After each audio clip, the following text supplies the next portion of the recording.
and welcome back to the Movie Bar Podcast, the average movie podcast for average movie fans by average movie fans.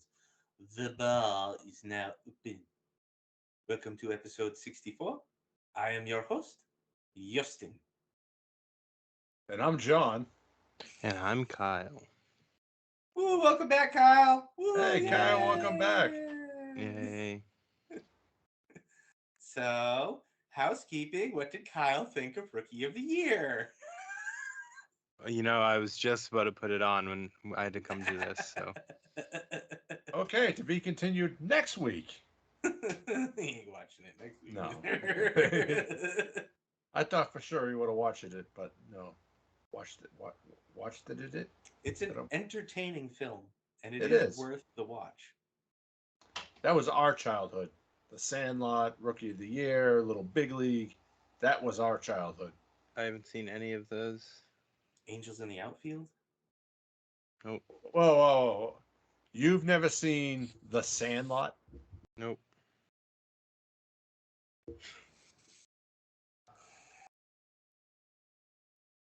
I don't know. Justin, we need to have a meeting after this. What a sad childhood. I know. And you would think, being around us, he would have at least watched The Sandlot. Lord. It seems like you guys didn't show me a lot of movies. No, apparently not. Don't blame me. I'm not your brother. That's fair.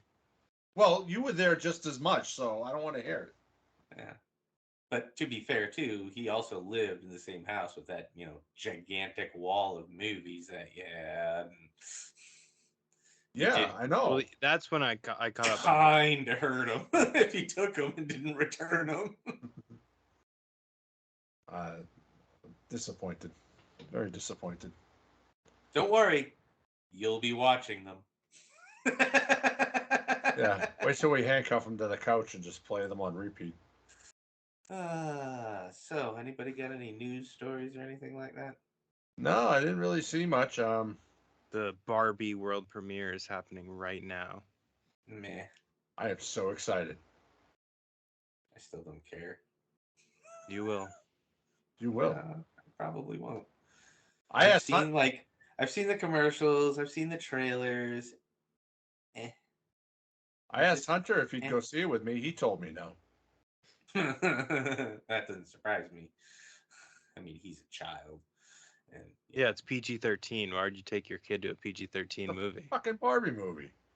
So? He's more amped up for Five Nights at Freddy's. Still waiting to see what the rating is on that one.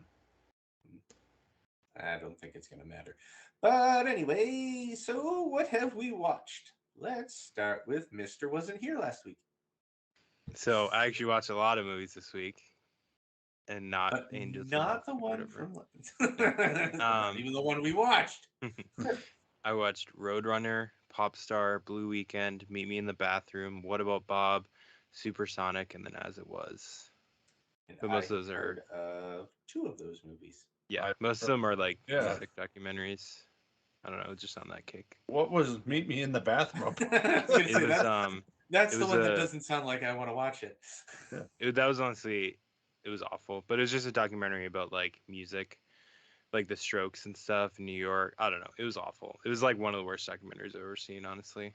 Like me and my friends put it on, and within 20 minutes we were like, oh, like this isn't good. But we ended up finishing it, but it was Oh, that was like us when we watched Donkey Punch, Justin.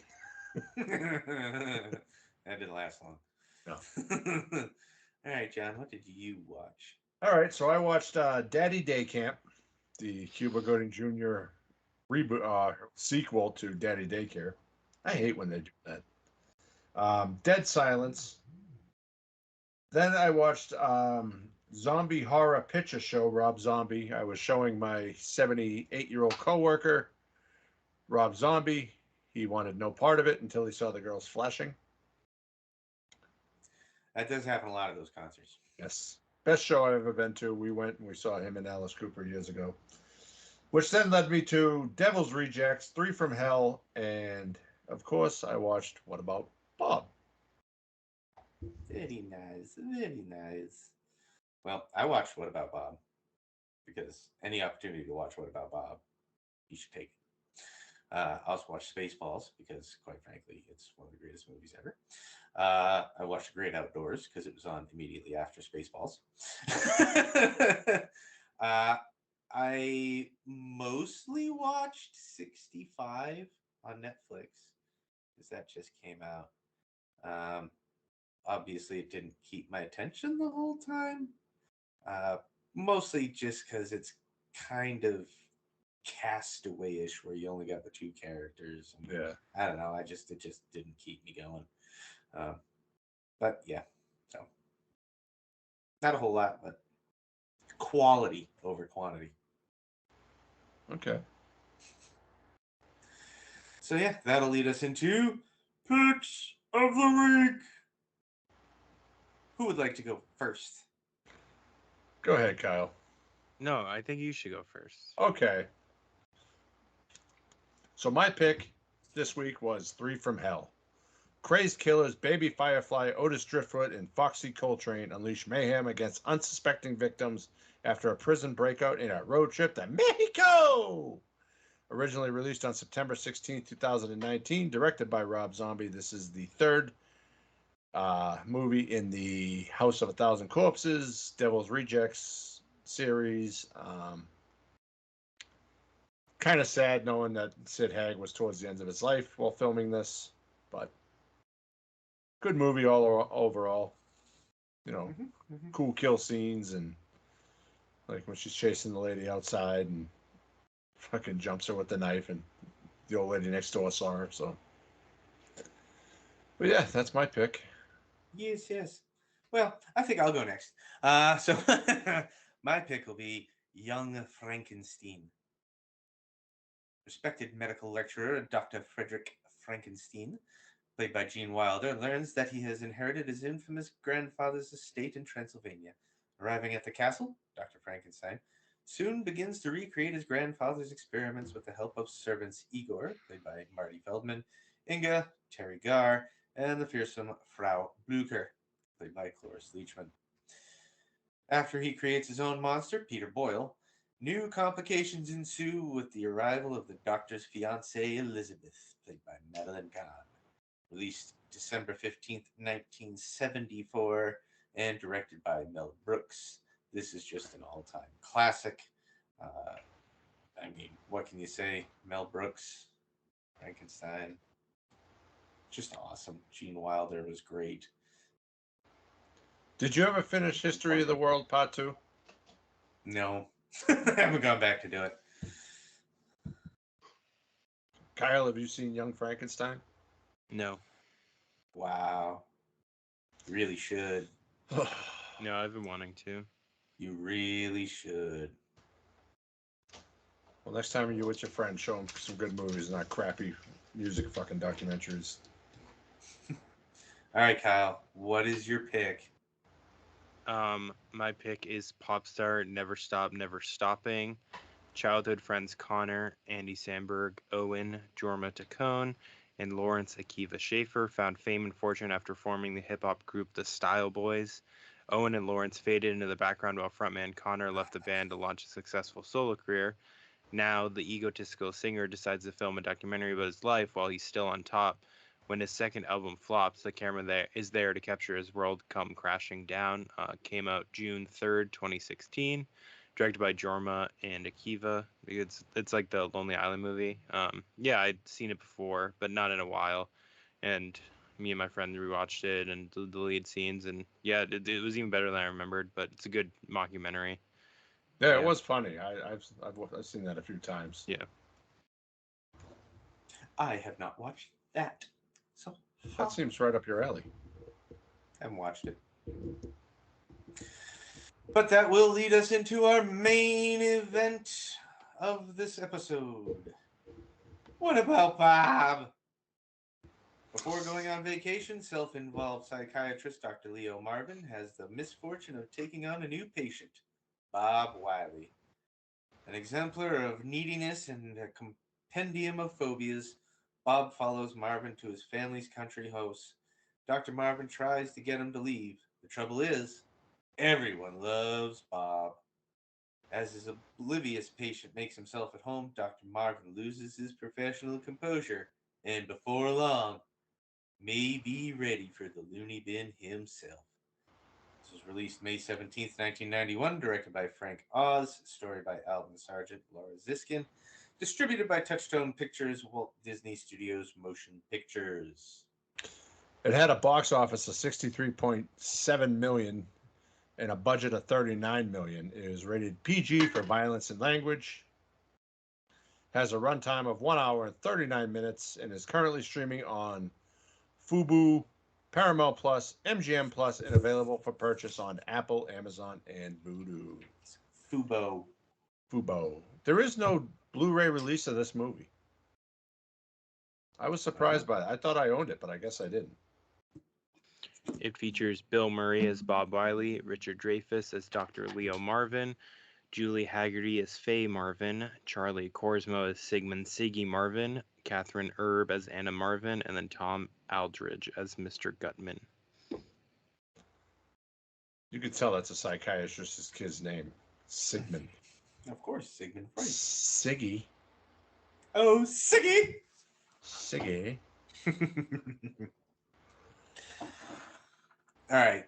So, Kyle, is this the first time you've seen this movie? Yes, it is. Okay.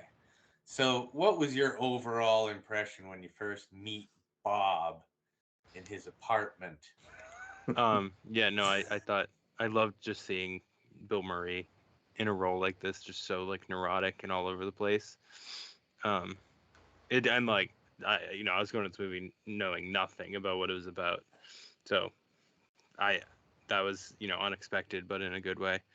Because I feel like it's not like he normally, when I imagine him, he's more of a laid back character, not as like uptight. So it was cool to see him doing something like that. Yeah, he tends to play more, the party style dumb guy. Yeah. Or the, like in Ghostbusters, kind of the intellectual jock, you know what I mean? Mm-hmm. So, yeah, it is a different role, and I mean, I just love him in this role. I'm a little disappointed in your cast list not including Gil. Yes. As himself. Oh, yeah. Gil the Fish as himself. And I was thinking he of did that play an important role. I mean, the way he uses him to just, the comedy, just great. Yeah. Yeah. And he kind of he leaves it behind, so he has to go back, and it's just great. Yeah. And just his just complete obliviousness, but we'll get into that. So you got Bob making his way through New York City, which you can only imagine for someone like Bob is. I mean, I would not like having to walk through New York City every day. I don't know how anybody could. I love the napkins to open the doors, even his own door, like and when he gets to the rotating doors. Yep. Or when she gets to the elevator. Oh yeah, I think because of the stairs. Elevator? Man, I mean, then you meet Dr. Leo Marvin. Hey, did you know Good Morning America was coming up to Lake Winnipesaukee to film them? Man, what a self-involved. But I mean, I guess you kind of have to be a psychiatrist, I guess. Yeah. But what were your feelings on that first interaction there in the office when he first actually meets Bob? Well, I thought it was funny. He was like, "Oh, like," he said something to his assistant about like if Bob calls, like, and he's like, "Oh, he's here already." Yeah, he's called twice already. Yeah. I thought that was fun and a good setup to them meeting. And let's talk about the other psychiatrist packing up his shit in a hurry. Yeah, so I'm transferring one of my patients to you. I'm taking a vacation. Just stroking his ego the whole time. Oh yeah, I see you got the book. Great success. Love it, love it, love it. Yeah. And then he hangs up the phone and free. That is so great. And then Bob, comes in. He tries the name guessing on the family there. Yeah. That was a funny scene. I mean, the names he comes up with. Bambi for his sister. Such good stuff. Good stuff. And then, going over all the different, symptoms and everything he has. Man, that's great. I could, you know, heart attack. He just goes right down into it. Well, if I fake it, I don't have it. I mean, it's kind of sound logic. Yeah. But at the same time, if you don't have it, you don't have it. Yeah. So you got Dr. Marvin trying to shuffle him out the door, tells him he's going on vacation, which, I mean, for someone that neurotic, that's never going to be good news. But he gives him the book and the baby steps. They work, right? Baby steps out the door. Yeah. Baby steps towards the elevator. Baby steps on the elevator. Ah! I do like how quickly he called him too. Like it was like not even a day, and he instantly called him. Oh yeah. Next scene. You gotta help me. I'm dying. Ah. And the lengths he goes to try and just find out where he's going. I mean, that thank God I'm not, someone who has to deal with, people like that, because that kind of length of just to get in contact with him. Yeah. Faking I liked his own death. That's a good one. when he had his the girl pretend to be his sister, and then he hangs it up and he's like, "Oh, I shouldn't have done that. I shouldn't have done that." And then it immediately cuts to him doing something even worse. Yeah, he's dressed up as a detective saying that Bob Wiley killed himself to get the address for where he is. And we didn't mention that as soon as Bob leaves the office, Dr. Marvin on the recorder, please bill Bob Wiley for one session and $29.95 for the book. For the book, yeah. Even though he gave him the book, but you got to charge him for the book. I mean, yeah, of course. Got to get your percentage there, man. Bob's interactions with the switchboard operator there. Oh yeah, I know, Bob. We can't tell you, but come on, I just need to know. Yeah. So he winds up finding out where Dr. Marvin is up at Lake Winnipesaukee. Let me tell you, I've been to Lake Winnipesaukee. Doesn't look anything like that.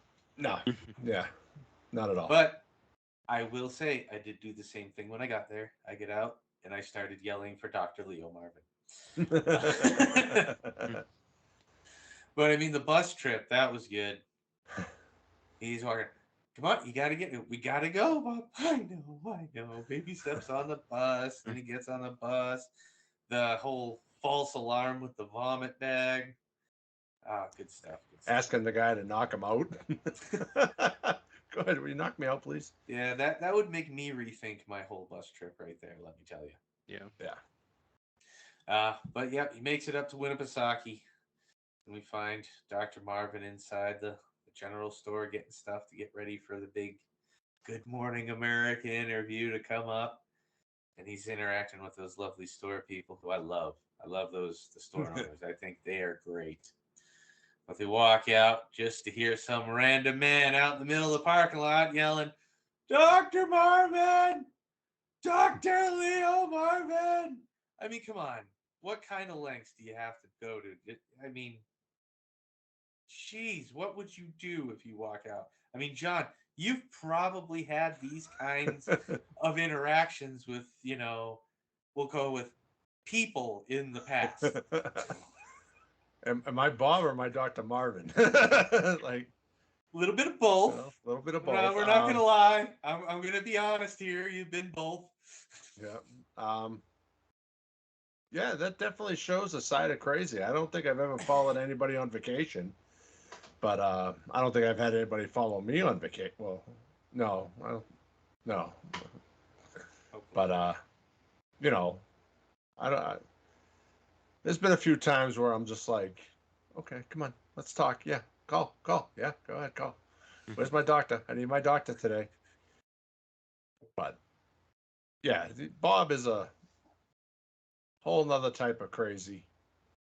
But I love the scene when, he tells him to go into the coffee shop and he runs in. He's like, I need a glass of water. He can't breathe. Yeah, he dumps the fish out. Yeah, that was a good one. That was a good one. But then he's just waiting there. It's still 3 o'clock, and the old guy tries to go for the phone. Yeah. No. He's still got an hour, so Yeah. obviously, but yeah, there's his I- neurotic side, just sitting there, baby step until 4 o'clock. Baby I- steps to 4 o'clock. I like how that the old couple, like every time we see them after this, they're either like in the car, just like outside the house, or just on the lake in the boat, just watching everything. They're doing anything they can to help Bob Yeah. do anything he can to get under Dr. Marvin's skin. He's a son of a bitch. She never says that. All because he bought the house out from underneath them. Their dream home. Just saved up enough for a down payment. Can't blame him. Yeah. But at the same time, yeah, capitalists. Anyway, so you got Bob. He gets a little help from The the old Gutmans. shop owners there, the Gutmans, and just shows up Dr. Marvin's door. I mean, wow. I love how naive the family is. Oh, They yeah. know this guy is a patient of her husband's, and he's crazy, but yet they welcome him. Yeah, they're perfectly okay with it. I mean, I got to tell you, if I was in that family and I walked out of that drugstore and some crazy dude's in the middle of a parking lot from another state, you know, I'm gonna have a problem with that, you know. But yeah, they're a little out there. But you get introduced to each one, and you get Dr. Marvin giving Siggy his Diving lessons. Yes. diving lessons and all that. Man, it's a fun family. But yeah, they pretty much accept him right away. They're okay with it because I mean, come on, he's a friendly guy. Yeah. You know, I mean, for all of his quirks and all that stuff, every time he meets somebody new, yeah, he's kind of in one of his zones. But it's when he introduces himself, he's just he just seems like a happy-go-lucky, but slightly off gentleman. So I mean, Yeah. they're not wrong and not, but I mean, if they knew the lengths he went to get there, yeah, then maybe they'd be more worried. Yeah, and I believe it. He sends him on his way, tells him to go on a vacation. Oh yeah, tells him to take a vacation from his problems, helps him right away. I wish it was And- that easy. Oh, don't you? Don't you? I'd be on Man. permanent vacation. Oh, totally, totally. Yeah. I like the shirt he shows up with too the next day. Don't hassle me. I'm a I'm Yeah. local. Yeah. That was funny. Look at me, I'm on vacation. Yeah, the Gutmans let me stay with them. Yeah. The Gutmans, yeah. That is great. Yep. Which, I mean, hey, he's just taking his doctor's advice, so you can't really blame him for that. Yeah. But now Leo just he obviously can't have him, so even though he's back on vacation, he sends him packing. And that's when they Next is when go he to the bumps. diving? Yeah. No, first he goes sailing with the daughter, Anna. Mhm. And when they drive past the house, he's on the boat. Look, Dr. Marvin, I'm sailing. Yeah, but you've got him. You got Dr. Marvin out there teaching Siggy how to dive. Yeah. Siggy doesn't want to do it, but I mean, Dr. Marvin, he's got that. He's holding him over the edge of the dock. Yeah, and I mean, I get that technique for teaching him, but it's just he's got that he's very good at that Yeah. overbearing dad presence, and it's just do that. Yeah. And when Bob goes sailing by, I'm sailing. Don't drop me. Don't drop me. Just Don't drop me. lets him go right in drops him. there. Drops him right in the water. And there are the Gutmans on their boat. Just, oh man, just awesome. Well, that gets Dr. Marvin down to the docks, and he's now not too happy with Anna taking Bob out. Hey, on but the make boat. sure you leave the car at the marina, though. Oh yes, yeah. Go home. Leave the car down there. And they have their little their family argument there with the the puppets. The puppets. I love that he brought the puppets to the freaking marina. Mhm. Man, I don't know. I think they all just play it so well. I mean, Richard Dreyfuss is so good as just that super strict, super uptight, Mm-hmm. just super egotistical doctor. Yeah. And he's just oblivious to it. But he never loses his cool. Never loses cool, but he just doesn't get it. Like, he Yeah. doesn't get that this whole time he's been the villain. You know? Yeah. But that leads Bob back to the house in which he encounters Siggy. He starts talking to him about diving. This wonderful, wonderful diving. Well, he's gone sailing, so why not diving next, you know? You got to try diving, right? Yeah. He's all excited. And, you know, he wants to know what it's all about. So he gets Ziggy to get up and kind of give him the old what for and just, you know, go over it with him. Mm-hmm. In which case, you know, Dr. Marvin's inside, you know, having an argument with his wife and all that. They see him out there, and Bob gets Siggy to dive. Man, that must have you could see it just stick right up Dr. Marvin's old craw right there. Man, that was great. Yeah. And he goes running out there and just pushes Bob off into the water. Yeah. I mean, and he doesn't get it. He still thinks that Bob is this just invading his territory, and he just pushes him off, and he is just becoming more the villain. Okay. And Bob is just becoming just such a hero to all these people. It's great. So let me ask you, Justin. This would apply to you and me, not so much Kyle. So you're teaching, let's say, Sam how to dive. Kyle comes along. Kyle's crazy, you know? Mm-hmm.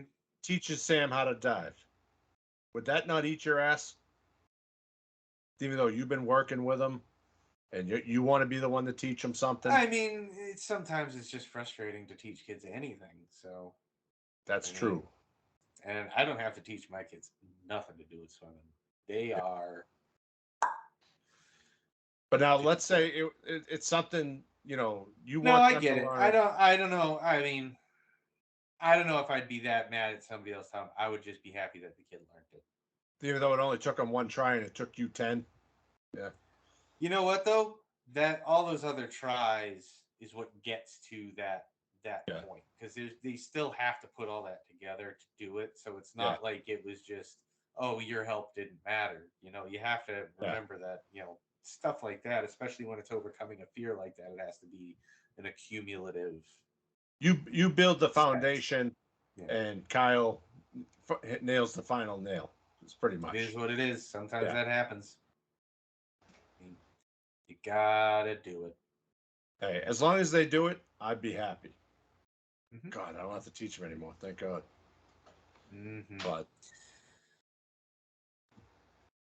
so Kyle, where are you on this at this point? Haven't seen it the first time. So I wasn't expecting to be as like wholesome as it was, especially with the beginning setup. Like I thought like he would be more like the Cable Guy kind of, where it's like he's trying more so hard, over the top. Yeah, and but he's like actually kind of unhinged and like scary, but like he was just kind of wholesome and like the family loved him, which is unexpected. Because like part of me was like halfway through, I was thinking, I was like, oh, this easy could have been a horror movie where he's like obsessed with them and then he like you know kills them, but it goes super wholesome. And I do like how and it turns out being the other guy trying to kill him. Yeah. So that was a great twist, and I really liked this one too. It was definitely, I was surprised throughout, like, and at the end I was like, okay, I get it. But no, and and like I said, like Bill Murray was just so great in this. Like he really played. He was it up perfect so well. for it. Yeah. He just had that just totally aloof. Yeah. I'm just in my own little world, but yeah, here it is. Yeah. And I mean, you can see him getting better as the movie goes on. Mm-hmm. But now that Dr. Marvin has pushed him in the water and Bob is showering and cleaning up, Faye invites Bob to dinner, which does not sit well with Dr. Marvin. Not at all. But, not a single bit. I mean, nope. You got to be nice to the poor guy. I mean, he just got pushed in the pool or into the lake after, teaching his son how to dive. Mm-hmm. Yeah. What did you think of this dinner scene? I mean, oh, just sitting there. The noises, and just loving it. And every time he gets more, just the look on Dr. Marvin's face, like, you Mm-hmm. fucking asshole, you're eating my goddamn food. I wanted that piece. Man, you could, I love it. Every little thing he did just drove him more and more mad, and I loved it. And Dreyfuss, he didn't have to say anything. He just the The look on his facial face, expressions, sitting there. unbelievable. Man, you knew what was going through his head. You knew what he wanted to say but couldn't. Mm-hmm. Mhm. It's just so great. And I mean, over the top, yeah. And then it starts to rain and thunder. No, first he choked. Oh, yep. I forgot that. Yep, he did choke. Yep. When they Dr. mentioned Marvin about does choke. Bob being with him when GMA or something, and it causes him to choke, but nobody realizes it. Yeah, nobody realizes it, but Bob swoops in and gives him the worst Heimlich maneuver I've ever seen. The knee to the back was great. Just the way he's jumping. Wham! Wham! And you And can see that. The son was like, hit him harder, hit him harder. Yeah, they're encouraging him to go harder. He's still blue. He's still blue. Yeah, Oh. that was a good part. Yeah, I forgot about that part. But now you got the thunderstorm going on. Bob's still there. Leo I'll wants drive him him out. home. I'll drive him. You can't make him go out in this storm. I mean, come on. He saved your life. So he gets talked into letting Bob stay. But he doesn't want him to go to bed. So they stay up till 1 o'clock in the damn morning. Rain ain't stopping. Wants him out for Good Morning America. Faye won't let it happen. So 6 a.m. 6 a.m. is 6 gonna a.m. So they bunk him with Siggy. This, I love this. I love this. I mean, yeah, he just mentions a random direction and it's just like, oh, well, that's that way. Yeah. I wouldn't know which way that was in my goddamn bedroom. Jeepers. And then he tells him about Tourette's. That is great. All those insults are great. You can hear him from the other room where Dr. Marvin and his wife are just arguing. That was good. I mean, I'm sure, that people with Tourette's will be like, oh, this don't actually work. Yeah, we know that, but it's still funny. Very funny. I mean, that's great. And it doesn't help that Siggy's super freaking creepy and thinking about death. Not good from a child. Granted, yes, he's a psychiatrist, so yeah, it makes sense. Yesterday, I was just 6, and I could be dead. Yeah. Nothing makes me think about that more than when it's brought up by a kid in a movie. Yeah. Yeah, I just turned 39. I could be dead tomorrow. The next morning, Dr. Marvin's up. He's up. He is trying his damnedest to get Bob to jump. He is jumping on him similar to the Heimlich maneuver, a knee to the back. Bob, wake up! And then the alarm goes off, and Bob is up. Yep. Immediate. That is great. Yeah, I think that was my favorite joke. I wish I could sleep like that. Good Lord. Yeah. Man, that would be wonderful. But he's up. He's rushing him out, but can't get him out in time. No, I love when he says bye to Ziggy. And they're calling each other names as he's leaving. Oh, yeah. Mm-hmm. I wish I could remember. I watched the movie a couple days ago, so I don't remember the actual lines. But I should have written down what he said. Some of those are just great. Yeah. But Bob is leaving. The crew's showing up. They're just, talking about it. Mentions that he just happens to be, one of his patients. What a great idea! Let's have a patient on. Mm-hmm. Oh man! Again, doesn't have to say anything. You can see it on his face when Dr. Marvin hears that. Oh no! Oh no! That's fine. Yeah, we'll just set up 2 people right here in front. Oh God! Oh man, that was great. I mean, having Bob to do the interview in there, and just every single question they ask, Bob is just the hero, and Dr. Marvin just keeps digging his hole. Mm-hmm. Diggity dig dig dig. I mean, and he's the fact that he's still so oblivious to this and so angry over it, and he's a psychiatrist, is wonderful. He needs to take baby steps. He does. He needs to do something because obviously his sanity is gone by the end of this. Yes. And, well, he does do something. He goes to buy a gun and explosives. No. No, gun he is too takes quick. him to his very good yes. friend over in the institution. Tries to have Immediately him after. committed.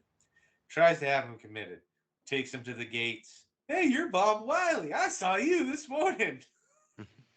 Takes him in, drops him off, has him committed, goes home, and gets a call to go back. Goes back, and Bob is just in the middle of the cafeteria, just laughing and joking with everybody, having a grand old time. Which, I mean, at this point in the movie, Bob is basically a normal person, just slightly off. He's just nice. He's not using the tissues or anything anymore. Yeah, he's got rid of germophobia. You haven't seen Gil in a while, but we'll hope he's okay wherever he is. Yeah. So he does take him back. But he does leave him in the middle of nowhere. Got to be home by 7, too. Yep, got to be home by 7. Got to be home. So leaves him out in the middle of nowhere, but of course, we all know Bob's luck. He's going to get a ride back right up to the house. And we all know the doctor's luck because he gets pulled over. Yes. I think I forgot about that part. I think I and then he backs up. I don't know what he backed, like a rock or something, but he ends up getting a flat tire. And that convertible drives by and splashes him with the mud. Yep. And then Bob drives by him, beats him to the house. Good stuff. Good stuff. So he gets there after nightfall. He's all disheveled. Looks just like he's been through 10 rounds with Tyson. Walks out the back door, gets up on the deck, lights come on. Surprise! Everybody, all his friends are out there. And they all say, oh, we got you a surprise. Look, it's your sister. And he's all happy because his sister's there. And then who moves on in right next to him? Hey, Dr. Marvin. And that just sets him off. Get off my sister! And he jumps and dives. Man, he snapped. That was awesome. That was great. Just a great little scene. So, I mean, up to this point, he's kind of handling it in front of the family, but obviously not well. Not handling it anymore. No. They at this point now, I think they've officially switched roles. Yep. They pretty much, yeah. Bob is now the normal guy, and Dr. Marvin is the nutbag. But after this snap, Faye and the family, they get Bob. They tell Bob, just stay away. Just give him some time. Lily goes home. Give him some time. And that's when Dr. Marvin decides he's got to end it. So he hops out the window, goes down to the store, and starts buying explosives and a shotgun. I love how when he's looking at nope, that's not quick enough. Oh, nope, that's not painful enough. That's he just goes straight Elmer Fudd. Just complete Elmer Fudd. Sneaks up on Bob in the middle of the woods while we're walking away, looking like, the redneck Rambo with rope wrapped all around him, got the shotgun, the explosives in the bags. And he tells him he's going to take him out there for some death therapy. Woo-woo! Gotta love it. So, take their baby steps out there. And Dr. Marvin basically ties him up with a bunch of explosives and leaves him in the woods. 2 bags. This is his final step in his therapy. This will cure him. Boy, is he right. But anyway. So, Leo goes away thinking he's got everything under control. And he gets back to the house. The family's been out looking for him because they realize he's gone. he gets back to the house and he walks in and Faye's like, Bob's gone. Really? I didn't hear anything yet. That that was a great line that they didn't know anything about, but I thought that was great. Mhm. And then it cuts back to Bob just sitting there, and he makes the connection, and he does the baby steps, and frees himself from his bondage, and makes his way back to the house, touting the whole way that he is officially cured. Dr. Marvin has cured Bob Wiley. Yep. At this point, Leo's out with his family, out, talking outside. And I can't remember what exactly led to them being outside, but they were outside down by the lake. Mhm. And Bob comes out with the cake. And Dr. Marvin's not happy. Can't believe what he's saying. What are you doing? Any minute now. What are you doing? Where are the bags I gave you? In the house. Boom goes the house. Did you see that coming? Did you, Kyle? Did you see that coming? Yeah, I kind of figured that when Had to he go just had the somewhere. cake. I was like, oh, something's gonna explode. Well, for a second, I thought the cake was gonna explode or something, but yeah, the house was a bigger one. And the Gutmans, always out on the lake, And they're like, cheering it burn, on. They burn. love it. Burn, baby, burn. Man. And at that point, Leo is just done. Catatonic and often institutionalized. While having his medical license revoked for attempted murder. That's a good little thing, isn't it? Yep. That's always Yeah, wonderful. that's good to know. And so they cut to some time later, and Bob marrying Leo's sister. And upon their pronouncement as husband and wife, the still catatonic Dr. Leo Marvin stands up and yells, No! But everybody's just happy he's back. The text at the end, yes, Bob did go back to school, became a psychologist, wrote a best-selling book titled Death Therapy, for which Leo is suing him for the rights. So, I mean, come on. Kyle. I think the movie like this, you kind of expect it then, like, oh, like, Bob and Leo settle their differences and they're friends now. But I liked how this one, like, Bob gets a happy ending, but Leo gets like the worst possible ending. I thought that was fun. Yeah. It's not what you expected at the It's beginning. Yeah, no, not at all. It's not what you expected at the beginning of the movie when you see how Bob is, and then you see how Dr. Marvin is, has it all together, has the book, going to be on Good Morning America, but then slowly throughout the movie, the role reversal. Yeah. And Bob gets everything, and Dr. Leo gets the shit end of everything. Yep. So. All right. So what do you guys think of the setting?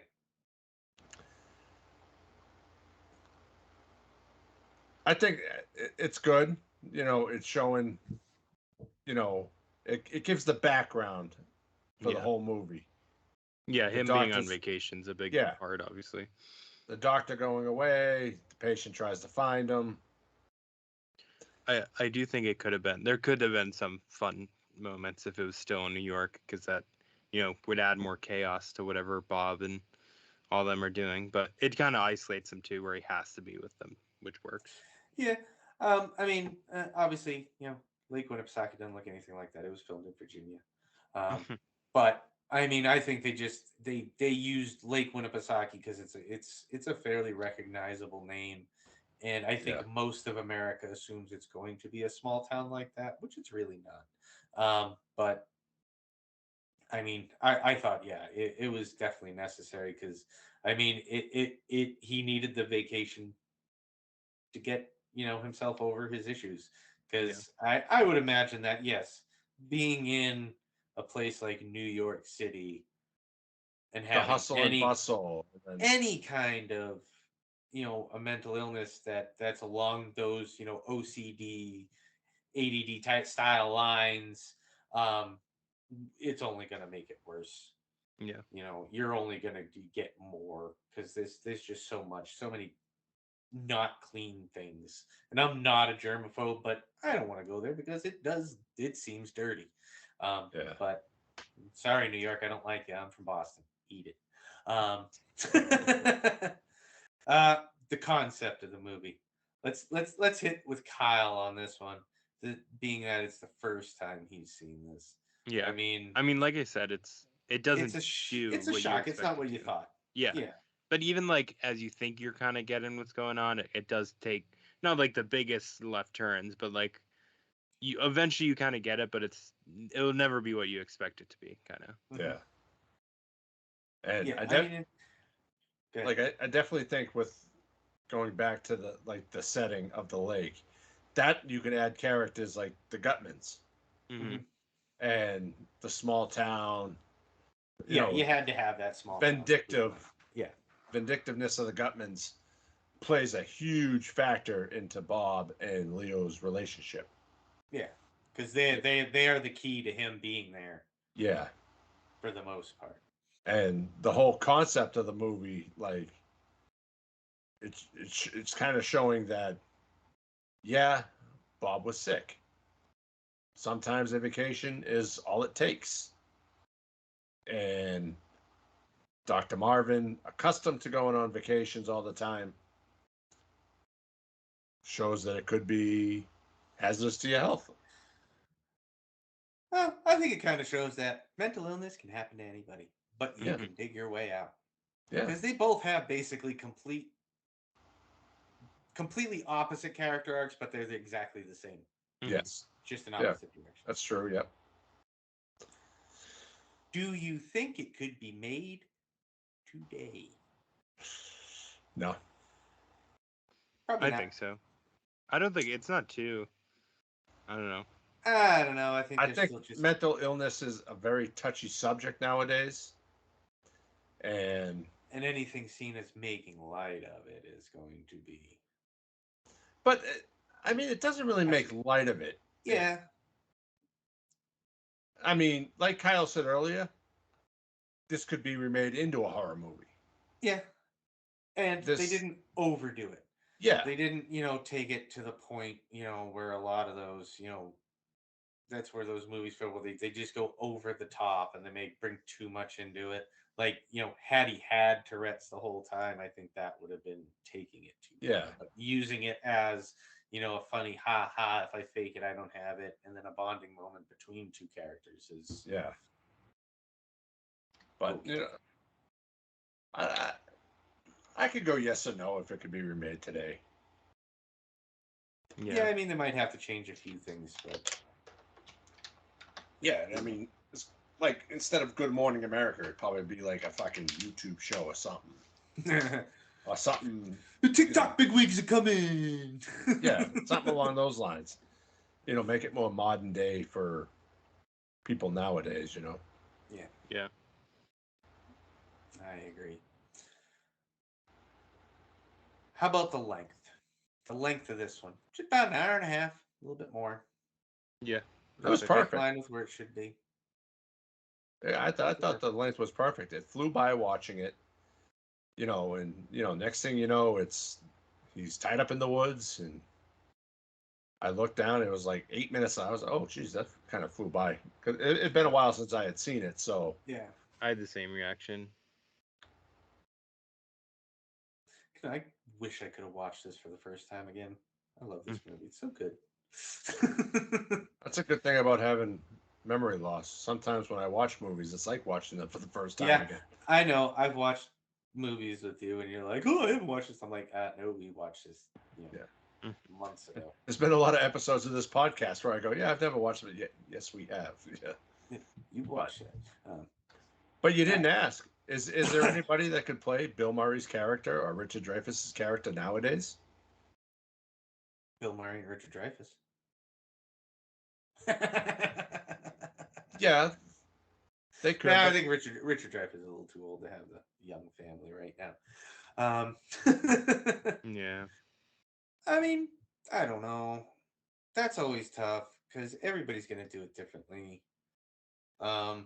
I could see Kevin Hart and Bryan Cranston playing those roles. Kevin Hart as Bob Wiley and Bryan Cranston as. I don't know that I can. I don't think that's Kevin's. I don't think that could be Kevin Hart. I don't think he could play Bob. I think he could. No, You no don't way. think so? No. No, No, that would I be do a not. I terrible do not movie. see that. Yeah. Bryan Cranston though, that's a great pick. Yes, he could be Dr. I, Marvin. I I could. was I just could. thinking I off could of go with that. The Upside, the movie The Upside, where they played, where Kevin Hart was kind of like in a serious role, and I don't know if you've ever seen that. Have you guys seen that? No. No, but I don't think that that's the style of personality that Kevin Hart can play. Yeah. And it's not a knock on him. It's just I don't know. I mean, maybe he could do it, but I don't think it'd be believable. Yeah. I think with him it'd be over the top. Yeah, because his comedy is over the top, but I don't know. I don't know if there's anybody And that. he's very loud and expressive too. Yeah. You know, whereas Bill Murray, he can be, but he doesn't utilize that and didn't really Yeah. do it at all in this movie. I don't know. Bob's a tough one. I can't think of anybody that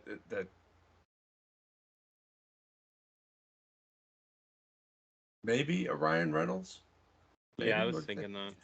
Yeah, I mean he could. He could play it serious enough because Yeah. he's got that. He can do that dry delivery too. Yeah. With the There's a joke. movie called The Voices where he plays somebody who's like crazy and like seeing Yeah. stuff. So Yep. kind of goes in hand with that. So yeah, there you go. Bryan Cranston and Ryan Reynolds. What about Bob remake? Let's make it happen. Well, I could say this without any concern. Obviously, I recommend this movie. Do we all recommend this movie? Yes. Yep. Yep. Without a shadow of a doubt. Kyle's going to wind up watching a couple more times. Mm-hmm. Uh, sequel potential? I would have loved to have seen a sequel 15 years ago. Yeah, I mean, I don't know. Some movies Just what would don't they need really one. have Like, covered? yeah, like I what's mean, gonna happen in it? They've already done the role reversal, so it's I kind of could see like adding in a third character that Bill Murray is the doctor for. And And he drives him back no, into being the old Bob Wiley. no, and then like they're all away at Lake Winnipesaukee, and this new guy follows him up there, meets Dr. Marvin, and Dr. Marvin's like, "You're it. You're the guy that's gonna help me torment Wiley." And but Bill Murray's character, Bob Wiley, would just keep outsmarting them. Unknowingly. Yeah, I'd also like him just to get turned back into Bob. yeah, yeah.